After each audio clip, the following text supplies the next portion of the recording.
तो भगवान कहते नहीं नहीं, अब तुम्हारी भावना बन गई यार, बिहारी जी से कई बार कहा हमारी बात नहीं सुने, तो बात समझो, हमारी बात समझो, नहीं तो भगवान पे अश्रद्धा हो जाएगी। वो भगवान हैं, उनके सब प्रिय है, उनके सब उपजाए हुए हैं, खूब नाम जप करो तो कामना पूर्ण होगी। बिहारी जी से कहने से नहीं पूर्ण होगी, बिहारी जी की बात मानो, आज्ञा मानो तो कामना पूर्ण हो जाएगी। तपस्या करो, पवित्र आचरण करो, पाप ना करो तो बिना मांगे कामना पूर्ण हो जाएगी। आवश्यकता पड़ने पर वो खुद व्यवस्था कर देंगे। करो सदा तिनके रखवारी, जिम बालक राखे महतारी। जैसे माँ बच्चे को कब बाल भोग देना है, कब राजभोग देना है, कब स्नान कराना है, उसको चिंता होती है, ऐसे भगवान को चिंता होती है मेरे इस भक्त को कब क्या करना है। आपको मांगने की जरूरत पड़ेगी ही नहीं, भगवान का भजन किए बिना मांगते घूमो, कहाँ पूरी हो जा रही है, किसी की पूरी हो जा रही। भगवान ऐसे नहीं सुनते, ऐसे भगवान नहीं सुन। भाव बिन सुनी पुकारे मैं कभी सुनता नहीं, भाव बिन सुनी पुकारे मैं कभी सुनता नहीं, भाव पूरित टेर ही करती मुझे लाचार है। भाव का भूखा हूं मैं और भाव ही एक सार है, भाव से मुझको भजे तो भाव से बेड़ा। अब आप समझो, आता तो सबको है लेकिन भाव नहीं है तो फिर भाव बिना भगवान नहीं सुनते कोई बात। ये राकेश सोनी जी, राधे राधे महाराज जी। गुरुदेव भगवान, जैसे दंत विहीन सर्प के काटने से शरीर में जहर नहीं फैलता, फिर भी वो सर्प फुसकारता है, फन भी काटता है, डसता भी है। साधक के साधना क्रम में जब इंद्रियां दंत विहीन सर्प के समान कार्य करने लगें, तब साधक को और क्या सावधानी रखनी चाहिए जिससे कि इंद्रियों भी शांत हो जाएं? उदाहरण नहीं बनता, नहीं बनता, ये उदाहरण नहीं बनता, क्योंकि इंद्रियों में जहर नहीं है, इंद्रियां वासनामय हैं। वासना खत्म तो इंद्रियां जब भगवान में आसक्त हो जाती तभी तो वासना खत्म होगी, फिर कोई भय ही नहीं रहता उसमें। तो भयावा तो सांप रहता है ना, जहर हो या ना हो, अभी छोड़ दिया जाए विष रहित सांप और बता भी दिया जाए कि विष रहित है तो भी भय लगेगा। तो इंद्रियां जब भगवदाकार हो जाती हैं तो भय का सवाल कैसे रह गया। तभी उनकी वासना नष्ट होगी जब उपासना में लगेंगी, और जब उपासना में लगेंगी तो भगवदाकार हो जाएंगी। जैसे नेत्र भगवदाकार हुए तो जित देखूं तित श्याममयी है, उसे अपना इष्ट दिखाई देता है। कान भगवदाकार हो गए तो भगवान की चर्चा सुनाई देती है। जबान भगवदाकार हो गई तो भगवान की चर्चा निकलती है। एक एक इंद्री परम पवित्र भगवत स्वरूप हो जाती, तो भय का कोई चांस ही नहीं होता। वो उदाहरण इसमें फिट ही नहीं होता, क्योंकि जब तक वासना है तब तक माना कि जहर है। तो वासना नष्ट तभी होती है जब वो भगवदाकार हो जाती है। तो जब भगवदाकार हो गई तो सर्पाकार ही रहता है, लेकिन इंद्रियां भगवदाकार हो गई तो भय का कोई विषय ही नहीं रह गया। रूप छके घूमत रहे तन को तनिक न भान, नारायण दृग जल बह यह है प्रेम पहचान। मतलब सर्प तो सर्पाकार रहता ही है, विष खत्म हो गया, लेकिन इंद्रियां ही नहीं रह जाती, वो भगवदाकार हो जाती। जैसे नेत्रेंद्री नहीं रह गई, अब इसमें श्याम सुंदर समा गए। पिय मूरति नैनन बसे तेहि रस राय समाय, पिय मूरति नैनन बसे तेहि रस राय समाय, ये लक्षण सुन प्रेम के और न कछो सुहाय। जब प्यारे की मूर्ति नेत्रों में बस गई तब नेत्र में भयावा कहाँ रह गए। जैसे हमें अंदर ये होता है, जैसे हम व्यापार करते हैं, व्यापार में कोई भी लाभ हो गया है तो उसको कोई उसमें कुछ रुचि नहीं रहती है। घाटा हो गया उसके बाद भी कोई रुचि नहीं। धर्मयुक्त तो भोग है, हमने भोगा, उसके बाद भोगने के बाद मुझे कोई उसमें भी रुचि नहीं है। तो ऐसी स्थिति है महाराज जी। अब तो अभी भगवदाकार स्थिति थोड़ी है, अभी तो संयम पूर्वक चलने की चेष्टा है। तो अभी विष रहित थोड़ी हो, विष रहित तो तब होगा जब केवल भगवान के चिंतन में मस्त होते हुए आपको ये भी चिंतन नहीं रहेगा कि मैं सम हूं, मैंने भोग भोगा लेकिन मुझे सुख नहीं मिला। तो मैं तो अभी बना हुआ है ना, तो सब विषयों का विष तो मैं है। जब ये मैं ही लय हो जाता है तो क्रियाएं यंत्रवत होती है। अभी आप कर्ता भोक्ता हो कि नहीं, हो कि नहीं? तो अहंकार विमूढ़ आत्मा कर्ता अमिति मन्यते,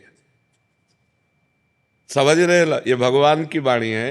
अहंकार विमूढ़, और अहंकार का मतलब घोर अज्ञान, अभी हम अज्ञान की धरा में ज्ञान की धरा तक यात्रा कर रहे हैं, असतो मा सदगमय, तो अभी निर्विषय नहीं हुए। लेकिन आपका प्रश्न है कि जब उसका विष खत्म हो जाता है तब वो कैसी स्थिति होती है। हमने प्रश्न किया कि मतलब इस समय मतलब ऐसी स्थिति में हमें कैसे रहनी, क्या करना चाहिए। हाँ, अब ये स्थिति अगर आप नाम जप कर रहे हैं और सहनशील बनते चले जाएं तो आपको ये स्थिति ज्ञान तक पहुंचा देगी, भगवान तक पहुंचा देगी।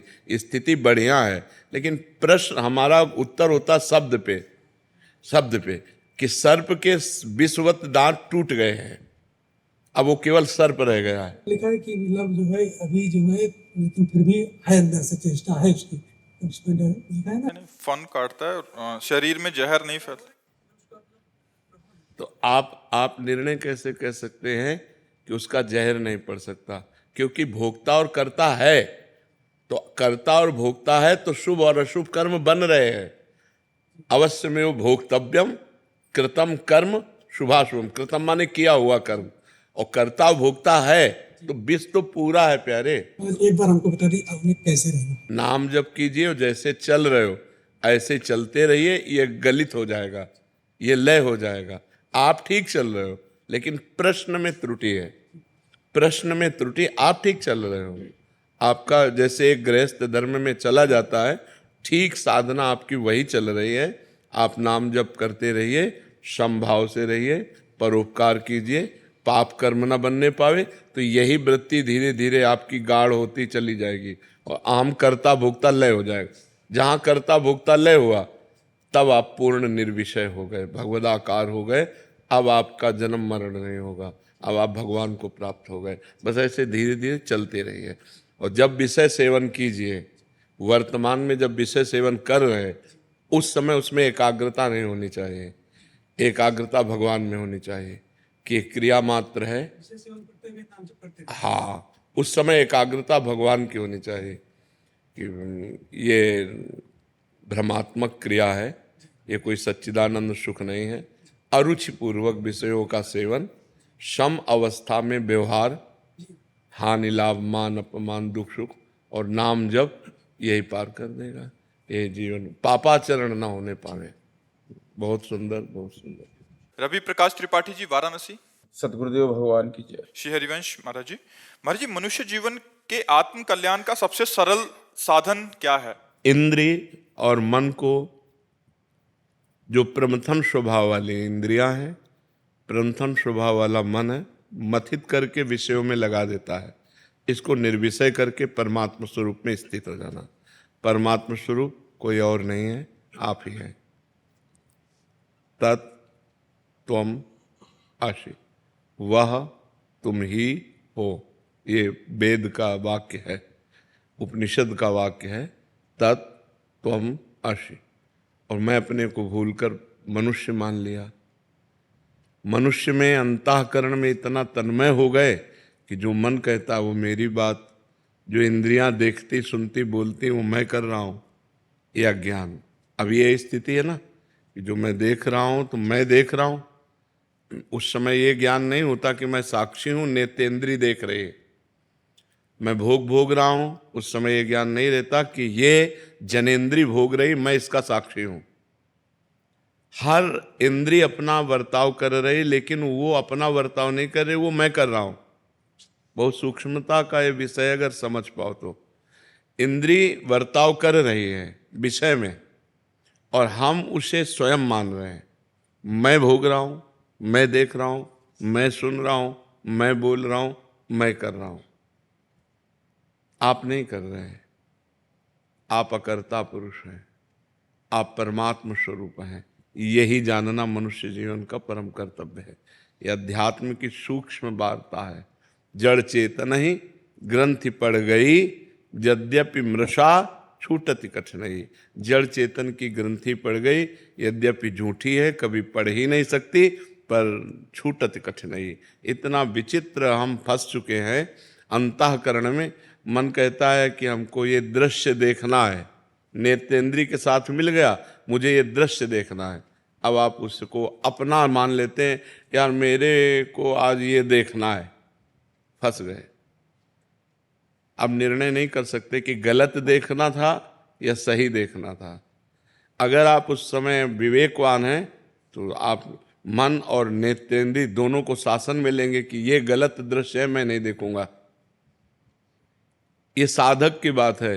सिद्ध पुरुष तो गलत सही दोनों से ऊपर उठ जाता है, उसके लिए न कुछ गलत है न कुछ सही है। वो न देखता है, न सुनता है, न बोलता है, और देखता सुनता बोलता हुआ भी वो कुछ नहीं करता है। बड़ी दिव्य स्थिति होती है अध्यात्म की। तो मनुष्य जीवन का परम कर्तव्य है भगवत प्राप्ति। हम भजन के बल से अपने अंदर छुपे हुए अज्ञान का नाश करके समस्त इंद्रिय और मन के विजेता बन के भगवान को प्राप्त करें। यही मनुष्य जीवन का लाभ है। देखो, लाभ कहते हैं परिणाम को। परिणाम यदि लाभ तो लाभ, और परिणाम यदि हानि तो वर्तमान के लाभ को लाभ नहीं कहते। परिणाम में आइए, जब आपका शरीर छूटेगा तब 5 पैसा नहीं जाएगा आपके साथ, तो परिणाम में तो घाटे में हो गए। परिणाम हमें देखना। विवेक क्या करता है? परिणाम देखता है। और अविवेक माने अज्ञान क्या करता है? वो वर्तमान देखता है कि यार अभी भोगो, अब 5 मिनट भोगा और जीवन भर जेल काटा, लाभ तो नहीं हुआ ना। 5 मिनट की क्रिया और आजीवन कारावास। अगर वहां थोड़ा ज्ञान कर लेते तो बच जाते। तो ज्ञान क्या करता है? वो हमें परिणाम दिखाता है। अज्ञान क्या सिखाता है? इधर ले ही नहीं जाएगा, वो परिणाम की तरफ ले ही नहीं जाता। और मनुष्य जीवन विवेकवान होना चाहिए। पशु नहीं कि जो मन में आया सो कर लिया, उसका निर्णय करें हम, और विवेक के द्वारा हम अपने मन और इंद्रियों को शासन में लेकर भगवान की तरफ चलें, अध्यात्म की तरफ चलें, और इस जीवन को भगवत प्राप्ति कराएं। जब हम परिणाम में देखते हैं तो पूरा का पूरा सिस्टम यहां का झूठा है। ये लगाकर, शरीर लगाकर सब सिस्टम झूठा है। अभी प्राण निकले तो न पत्नी, न पुत्र, न परिवार, न जमीन, न बैंक बैलेंस, न शरीर, कुछ नहीं। किया हुआ आपका पाप और पुण्य कर्म वही आपके साथ जाएगा। अगर हमने इस संसार में रहते हुए भगवान का भजन कर लिया, कोई पाप कर्म नहीं किया और भगवान को प्राप्त कर लिया, तो मानव जीवन का परम लाभ। आप बहुत प्रतापवान होकर दिव्य विमान पर बैठकर भगवान के वैकुंठ धाम की यात्रा होगी। जो राम उपासक है साकेत धाम की उपासना हो, शिव है कैलाश धाम की, प्रिया प्रीतम के हैं निकुंज की। ये हुआ परिणाम कि आपका जय हो कहते हुए मंगलमयी यात्रा। नहीं तो दुनिया में लाखों का मेला जुड़ा, हंसा जब जब उड़ा तो अकेला। पूरा जीवन झूठे में गया कि नहीं गया? फाइनल पे आओ। जैसे हम हंसी वाली बात कहें कि किसी आपको ऐसे देश में भेजा जाए जिसमें सब सुविधाएं आपको दी जाएंगी, सब सुविधाएं, खूब कमाओ खाओ मौज लो, लेकिन जब वहां से निकाले जाओगे तो कपड़ा तक उतरा लिया जाए। ऐसे देश में रहना पसंद करोगे? इसी देश में रह रहे हो। शरीर तक उतरा लिया जाता है। ये शरीर जीवात्मा का कपड़ा है, शरीर तक छिनवा ले, जला दिया जाता है, नष्ट कर दिया जाता है। बोलो, हम लोग ऐसे देश में रह रहे हैं जिसका नाम मृत्यु लोक है, और राजी है, और जिस कार्य के लिए आए उस कार्य से मतलब नहीं है। कार्य के लिए आए हैं मोक्ष, मुक्त होने के लिए कि अब दोबारा मुझे इस संसार में नहीं, अब भगवान के दिव्य देश में, भगवान के दिव्य राज्य में अगर यहाँ आए भी तो कर्म बंधन मुक्त होकर के आवे, कर्मों में बंधे हुए नहीं। इतना दुख है संसार में, दुख ही दुख। आप जिधर देखो दुख ही दुख, दुखालयम शाश्वतम। और इसमें हम राजी हैं, दूसरे के 100 लेके जा रहे हैं, बोल रहे हैं राम नाम सत्य है, लेकिन अपनी समझ में नहीं आ रहा कि सत्य है क्या। फिर मनोरंजन में लग जाते हैं, लेकिन अपने को पता नहीं कि यही दशा मेरी होनी है, कोई मेरे साथ नहीं जाना। तो मानव जीवन का परम लक्ष्य भगवत प्राप्ति। अब आप गौर करने की बात है कि जैसे आप 50 वर्ष के हो तो 50 वर्ष में आपने जो भी कमाया है, अगर वो पूरा दे करके 5 श्वासें खरीदना चाहें तो आप नहीं खरीद सकते। 50 वर्ष की श्वासें जो आपने संसार में लगा दी, वो पूरी प्रॉपर्टी देकर 5 श्वासें और खरीदना चाहें कि एक्स्ट्रा हमें दे दें, तो हमारी सरकार से नहीं मिलेगी आपको। इतनी कीमती श्वासें हैं, यदि हम इन श्वासों में राम न बोले, राधा न बोले, कृष्ण न बोले, तो बहुत बड़ा घाटा हो गया, बहुत बड़ा घाटा हो गया, जिसकी पूर्ति कहीं हो ही नहीं सकती। अच्छा, इस जन्म में हम मनुष्य बने, अगले जन्म में पशु बने, पक्षी बने, क्या पता कि हमारे कर्म के परिणाम में हमको क्या बनाया जाए। अब आप देख लो यहाँ पशुओं के साथ कैसा बर्ताव होता है। ऐसे पैर बांध दिए और नीचे से आग लगा दी, जिंदा वो आधा घंटे में जल जल के भुनता है, और वो तो मौत से खाते हैं, लेकिन उसकी दशा देखो, वो भी जीव है, चाकू से उसको काटते हैं, मारते हैं, जीव तो जीव है। एक चींटी के पीछे आप अंगुली लगाइए ऐसे, तो देखो वो प्राण बचा के भागना चाहती है। एक चींटी को भी अपने प्राण उतने ही प्रिय हैं जितने हमको प्रिय हैं। फिर इन पशु पक्षियों के साथ ऐसा बर्ताव, तो पता नहीं हम क्या बने और क्या हमारी दुर्दशा हो। तो हम ऐसे भजन करें कि हमारा जितना पाप है सब भस्म हो जाए, और इसी जन्म में हम दिव्य हो जाए, भगवान को प्राप्त हों। और यही लोग थोड़ी मृत्यु लोग, अरे देवलोक है, तपलोक है, महारलोक है, जनलोक है, ब्रह्मलोक है, हम और लोकों में जाएं, हम इसी में क्यों आए। जैसे हम यहाँ रह रहे ना, ऐसे स्वर्गलोक है, दिव्य अप्सराएं, दिव्य देवता, दिव्य भोग, और ये सब दुर्गंध वाला काम नहीं है। लेकिन वो भी एक दिन मरेगा, वो भी नष्ट होगा, क्योंकि ब्रह्मा से लेकर के तिनके तक सब मायामय लोक है। तो अगर हम चाहें भी, भोग चाहें, तो ये घटिया भोगों को क्यों भोगें, ऊपर वाले लोकों में चले ना, इसी में क्यों फंसे हो। तो हमें अच्छे कर्म करके ऊपर के लोकों में जाने की सोचना चाहिए। और अगर मुक्त होना है कि हमें किसी लोक में नहीं जाना, भगवान के पास जाना, डट के भजन करो। भजन के बिना मनुष्य जीवन बहुत कीमती जीवन है। देखो लिखा है, बड़े भाग मानुष तन पावा और सुर दुर्लभ सदग्रंथन गावा। सदग्रंथों ने गाया कि देवताओं को दुर्लभ है। अब बताओ देवताओं को क्या दुर्लभ है यार। और लिखा है, देव दुर्लभ देहि दुर्लभो मानुषो देहो।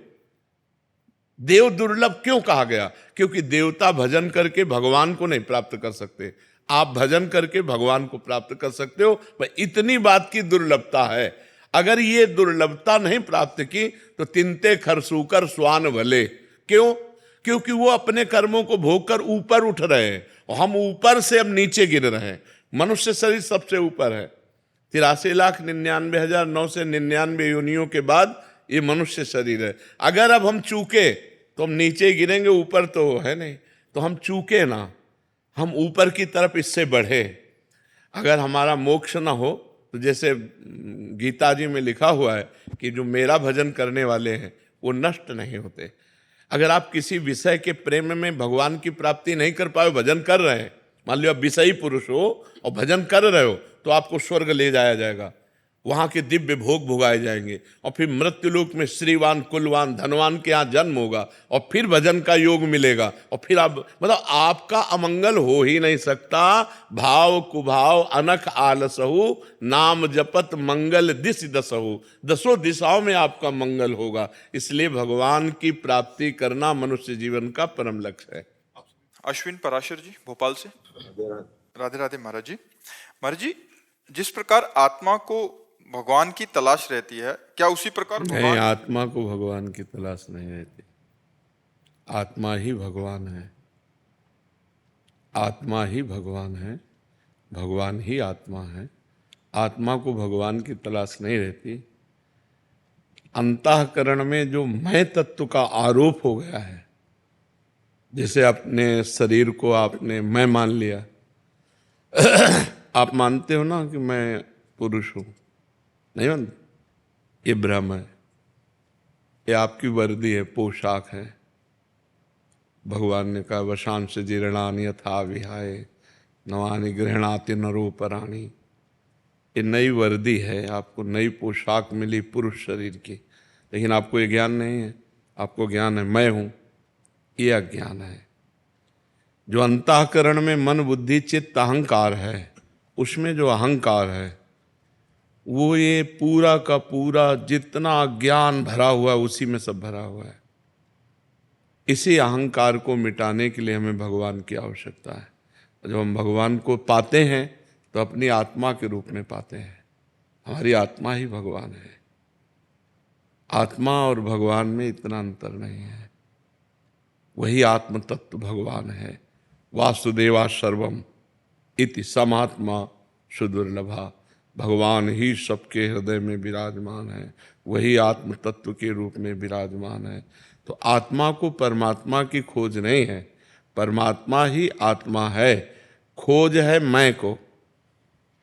ये जो अहम बैठ गया है, स्त्री पुरुष, इंद्रियां, मन, भोग वासना, धन, बाहरी सब वैभव, ये सब अज्ञान का स्वाप्निक दृश्य मिट जाए और मैं अपने स्वरूप में आ जाऊं या मैं भगवान को प्राप्त हो जाऊं। ये देहाभिमान को है भगवान की प्राप्ति। देहाभिमान को भगवान की खोज है, आत्मा को नहीं। आत्मा ही परमात्मा है, परमात्मा ही आत्मा है, किंचिन मात्र अंतर नहीं। जैसे एक चम्मच गंगा जल या एक टैंकर गंगा जल कहा क्या जाएगा? गंगा जल ही कहा जाएगा ना। तो ऐसे जीव को क्या कहा गया? परमात्मा का अंश। तो गंगा जी का अंश एक चम्मच गंगा जल तो पूर्ण गंगा जल ही है, अपूर्ण तो नहीं है ना। तो ऐसे ही परमात्मा का जो अंश है वो पूर्ण है, वो पूर्ण परमात्मा स्वरूप है, उसमें कोई अंतर नहीं। लेकिन अंतर पड़ गया, हम अपने स्वरूप को भूलकर देह को मैं मान लिया, भोगों को सत्य मान लिया, संसार में रम गए। यही हटाना है। मनुष्य जन्म में यही कर्तव्य कर्म करना। अगर ये कर्तव्य कर्म कर लिए तो मुक्त पुरुष हो गए, जीवन मुक्त पुरुष। और अगर जीवन में बंधे रहे तो दुर्गति प्राप्त होगी। पुनरपि जननम पुनरपि मरणम पुनरपि जननी जठरे शयनम। बार बार जन्म, बार बार मरण, बार बार माँ के गर्भ में जाना, ये क्रम चलता रहेगा। समझ पा रहे हो आप? उर्मिला पराशर। राधे राधे। राधे राधे महाराज जी। महाराज जी, आपसे मिलकर जीवन बहुत परिवर्तित हुआ और मैं आपके वचनों के अनुसार चलने का भी प्रयास कर रही हूँ। महाराज जी, हिंदू धर्म ग्रंथों और मान्यताओं के अनुसार पाप मुक्ति के अनेक साधन बताए गए हैं, जैसे गंगा स्नान, पाप मोचनी एकादशी। समझना, यहाँ समझना, पाप मुक्ति के उपाय बता गए, लेकिन पाप की प्रवृत्ति के नष्ट होने का उपाय क्या है? ऊपर से हमारे अस्त्रों द्वारा सब काट दिया गया, लेकिन उसकी जड़ बची हुई है, तो और नए किनके आ गए। पाप गंगा पापम, गंगा पाप का नाश करती, इसमें संशय नहीं। लेकिन पाप की प्रवृत्ति, गंगा नहा के आए फिर 100 पाप कर लिए, फिर गंगा नहा के आए फिर 100 पाप कर लिए। तो हाथी स्नान हुआ, हाथी स्नान किया, सूंड से धूल डाल लिया, तो स्नान का मतलब क्या हुआ?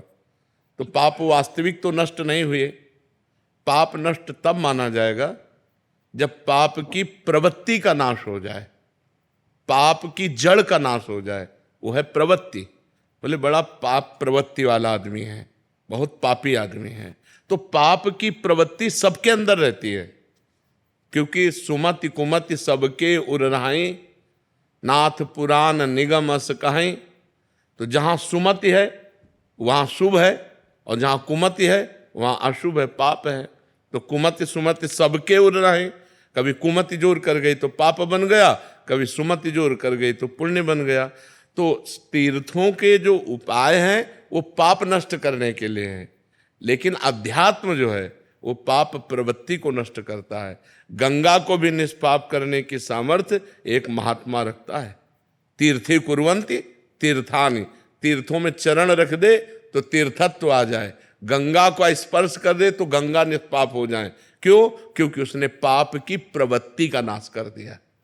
अध्यात्म पाप प्रवृत्ति के नाश के लिए। आप क्या कहना चाहते हैं? महाराज जी कह रहे हैं कि मतलब क्या पाप मुक्ति इतनी सहज और सरल है? हाँ है, क्यों नहीं है। रुई का ढेर पहाड़ लगा हो, एक दिया सलाई काफी है, छोटी सी चिंगारी काफी है। आप कहोगे पहाड़ है और चिंगारी, तो लगा के देखो, एक चिंगारी डाल दो, रुई का पहाड़ भस्म हो जाएगा। पाप रुई जैसा है। पाप है क्या? भ्रम। पाप है क्या? असत। पाप है क्या? स्वाप्निक। कोई सत्य सच्चिदानंद है क्या? भूल ही तो पाप है। एक सेकंड में अनंत पापों का नाश हो जाएगा। राम कहो, कृष्ण कहो, हरि कहो, राधा कहो, अंतिम श्वास आ जाए यही राधा राधा कहते हुए, अनंत जन्मों के पाप नष्ट होकर भगवत प्राप्ति हो जाएगी। अजामिल ने पुत्र के बहाने से नारायण पुकारा तो भगवत पार्षद आ गए और उसको परम पद की प्राप्ति हुई। जीवन भर वैश्यागमन किया, जीवन भर पाप किया, और अंतिम समय पुत्र के बुलाने में पुत्र का नाम नारायण था तो बुलाया नारायण, बस इतने से काम हो गया। तो जड़ से पाप की प्रवृत्ति का नाश करने के लिए हमें नाम जप करना चाहिए, हमें शास्त्रों का सार समझना चाहिए। भगवद स्मृति, भगवद स्मृति का तार राम राम राम, राधा राधा राधा राधा, कृष्ण कृष्ण कृष्ण। जो नाम प्रिय हो निरंतर उसको चलाओ, निष्पाप होकर इस लोक में परलोक में सब आनंद ही आनंद रहेगा। नाम जपत मंगल दिशि दशहु, दसों दिशाएं मंगलमयी होंगी। इस कलिकाल में और कोई साधन नहीं है, सच्ची मान लीजिए, एक ही साधन है, हरिर नामयु हरिर नामयु हरिर नामयु केवलम कलौ नास्तेव नास्तेव नास्तेव गति अन्यथा। कलयुग में कोई और गति नहीं, और कोई गति नहीं, और कोई गति नहीं, केवल हरि का नाम है, भगवान का नाम है। जितना नाम जप करोगे उतना मंगल होगा, नाम जप नहीं करोगे तो मंगल नहीं होगा। अगर गंगा जी का सेवन करते हो और नाम जप नहीं करते हो तो पाप नहीं रोक सकते तुम। देख लो प्रवृत्ति कैसे नष्ट होगी। गंगा जी से पाप प्रवृत्ति नष्ट नहीं होती, पाप प्रवृत्ति नष्ट होती भगवान के सुमिरन से, जिनके चरणों से गंगा जी निकली। गंगा जी कौन है? भगवान का चरणामृत। गांगम वारी मनोहारी मुरारी चरणच्युतम त्रिपुरारि शिरश्चारी।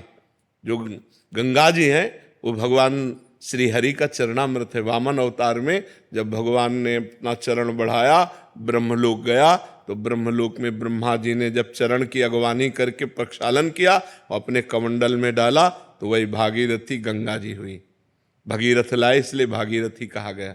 तो हमें चाहिए भगवान का नाम स्मरण करते हुए तीर्थ अवगाहन करें, या खेती किसानी करें, या व्यापार करें, या नौकरी करें, वो सब समान है। अगर हम धर्म से किसानी करते हैं, धर्म से व्यापार करते हैं और नाम जप करते हैं तो बिना गंगा नहाए भी भगवत प्राप्ति हो जाएगी। और गंगा नहाते हैं और मनमानी आचरण करते हैं, पाप करते हैं, तो गंगा नहाते हुए भी आपको नरक जाना पड़ेगा। पक्की बात समझ लो। चाहे जितने तीर्थ हैं वो सब तीर्थपाद भगवान के हैं, बिना भगवान का स्मरण किए हुए जीव का परम कल्याण नहीं हो सकता। हाँ, भगवान का स्मरण करते हुए गंगा स्नान करे, लाखों गुना पुण्य बढ़ करके प्राप्त होगा। अगर भगवान का स्मरण नहीं तो प्रपंच की बात की, गोता लगाया और चले गए। चिंतन नहीं है, चिंतन का खास बात है, चिंतन की खास। देखो ये बड़े बड़ों से गलती होती है। नलकुबर मणिग्रीव कुबेर के पुत्र हैं और देवगंगा अलकनंदा में मदिरा पान करके अप्सराओं के साथ नंगे खड़े थे। तभी देवर्षि नारद जी ने जब देखा तो बहुत गुस्सा आई और कहा, तुम कुबेर के पुत्र होकर इस तरह अभद्र व्यवहार करते हो, वृक्ष की तरह ऐसे खड़े, जाओ मैं तुम्हें शाप देता हूं, वृक्ष हो जाओ, वृक्ष योनि को प्राप्त हो। तो जब वो चरणों में गिरे तो उनका वृक्ष तो बनो पर नंदालय के बनो। तो वही यमलार्जुन के रूप में ब्रज में हमारे प्रकट हुए आकर के। तो जब भगवान श्री कृष्ण को ओखली बंधन लीला हुई तो वही ओखली घसीट कर दोनों वृक्षों के बीच में लगा के उखाड़ करके उनका उद्धार कर दिया। तो अगर भजन नहीं है तो कुबेर के पुत्र हैं, देवताओं में श्रेष्ठ कुबेर जी हैं, उनके पुत्र हैं, लेकिन कितना गलत काम कर रहे हैं। धनाध्यक्ष कुबेर के पुत्र होते हुए भी गंगा जी में नंगे खड़े होकर शराब पीकर अप्सराओं के साथ उद्दंडता, तभी तो देवर्षि नारद जी ने शाप दिया था। तो आप समझो कि अगर आप गंगा जी का सेवन करते हो तो आपके आचरण भी पवित्र होने चाहिए। एक गंगा जी की महिमा सुनी कि गंगा स्नान करने से 100 यज्ञों का फल मिलता है, तो वैश्यागमन करने लगे। तो जब उनसे कोई बात करता तो कहते 100 यज्ञों का फल मिलता है, रोज गंगा नहाता हूं, 1-2 यज्ञ का चला जाएगा वैश्यागमन से, लेकिन हमारे पास बहुत पुण्य है। तो गंगा जी एक दिन उसको ज्ञान देने के लिए बालिका के रूप में एक सफेद कपड़ा लेकर बार बार गंगा जल में डुबोती और फिर ऐसे बालों में गंदा कर देती, फिर गंगा जल में डुबोती। और वो स्नान करने के लिए गए तो उन्होंने देखा, कहा, ए लड़की, जब तुझे गंदा करना है तो साफ क्यों करती है, और जो साफ करना है तो गंदा क्यों करती है? तो उस समय कपड़ा गंदा ही था। तो उनका, देख तेरी दुर्दशा यही है, जब तू वैश्यागमन करता है तो गंगा स्नान क्यों करता है? जब गंगा स्नान करता है तो वैश्यागमन क्यों? तेरी दुर्गति होगी। जैसे कपड़ा इस समय गंदा ही है, ऐसे तेरी दुर्गति होगी, तू नरक को प्राप्त होगा। ये मत सोच कि तू ये गंगा स्नान का फल प्राप्त करेगा, सब यज्ञकर्ता का फल, और एक दो यज्ञ का फल चला जाए, तू नरक जाएगा, क्योंकि तू पाप कर रहा है। तो गंगा स्नान का मतलब है आपकी बुद्धि शुद्ध हो, आपकी पाप प्रवृत्ति नष्ट हो, आपका भगवद स्मरण बने, आपके गलत आचरण रुके, तभी इन तीर्थों के अवगाहन का फल है। ये लोग तीर्थों में जाते हैं, तीर्थों का आनंद लेने थोड़ी जाते हैं, मनोरंजन करने जाते हैं। तीर्थ कैसे जाया जाता है? उपवास करके रहा जाता है एक दो दिन, बहुत नम्र दैन्य, नाम जप, पवित्र। अब यहाँ होटल बुक करवा के धामों में और वे विचार करते हैं, मदिरा पीते हैं, मनमानी आते, तो ये तीर्थ अवगाहन थोड़ी हुआ। ये तो घोर पाप हो गया जो घोर नरकों में ले जाने वाला है। आजकल हरिद्वार, काशी, वृंदावन लोग भाव से तो दो चार आते होंगे, नहीं तो मनोरंजन करने आते हैं और गंगा किनारे बैठ करके अपनी मनमानी आचरण करते हैं, खान पान व्यभिचार नाना प्रकार। तो इससे क्या होगा? और पाप दृढ़ हो गया, घोर दुर्गति होगी। तो जब तक पाप की प्रवृत्ति का नाश न हो तब तक तीर्थों के अवगाहन का कोई फल नहीं मिला। इसीलिए भगवान ने कहा है, जो तुम्हारा प्रश्न बहुत सावधानी सुनना, व्रतांश यज्ञ छंदांश तीर्था नियमा यमा यथा वरुंधेत सत्संगा सर्वसंगोपह इमाम। मेरे को वश में करने के लिए तीर्थ अवगाहन, व्रत, नियम, धर्म, ये सब में एक ही बात है, महापुरुषों का संग।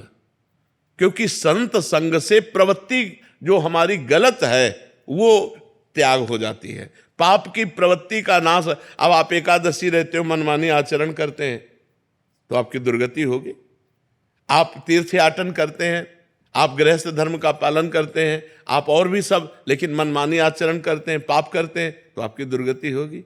तो सत्संग के द्वारा बुद्धि का भगवान में लग जाना, इससे बड़ा कोई का फल नहीं है। भगवान शंकर जी कहते हैं, उमा संत समागम सम न लाभ कछुआन। क्यों? क्योंकि उससे हमारी बुद्धि का परिवर्तन होता है। हजारों लोग ऐसे हैं जो आकर के बताते हैं कि मुझे 1 साल हो गया, 2 साल हो गया, सब गंदे आचरण छोड़ दिए और नाम जप करता हूं, आज आपके दर्शन हुए।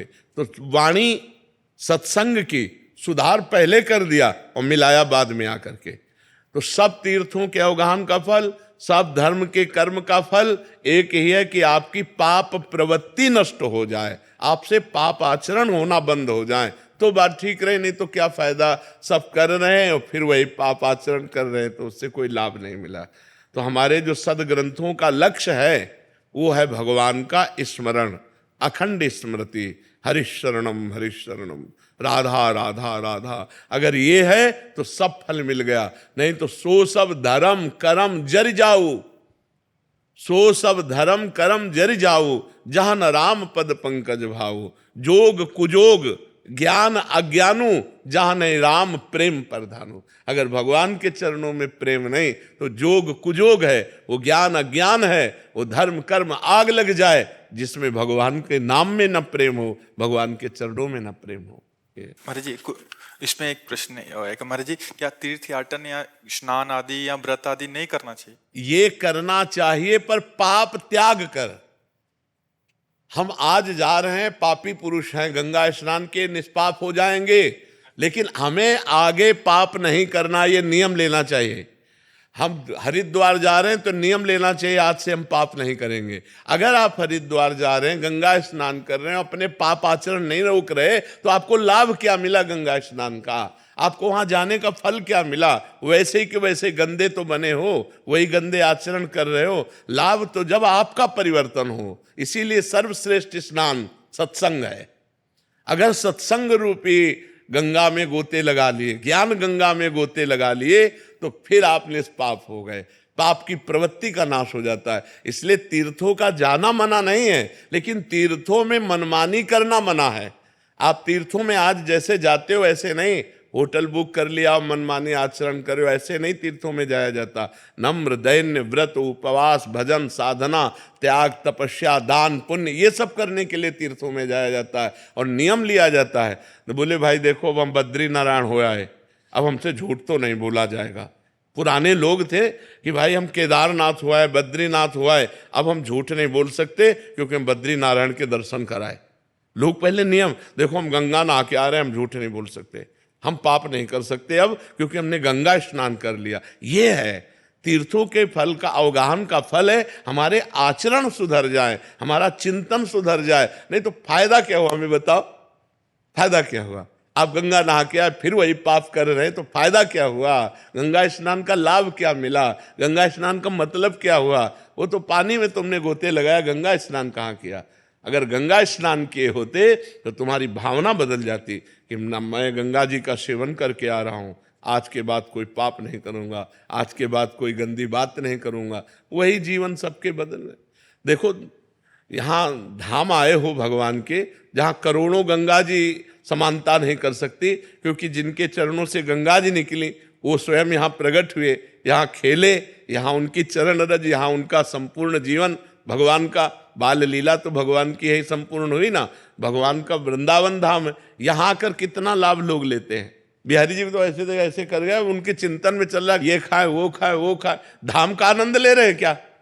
कि यमुना किनारे बैठ करके 1 घंटा नाम कीर्तन किया, बिहारी जी के लिए रो रहे हैं, बिहारी जी का नाम जप कर रहे हैं, एक दिन आकर उपवास किया, पूरे धाम की परिक्रमा की लोटे रज में और खूब भगवान का नाम जप कर, ये सब लाभ है। ये कहाँ लाभ ले रहे हैं?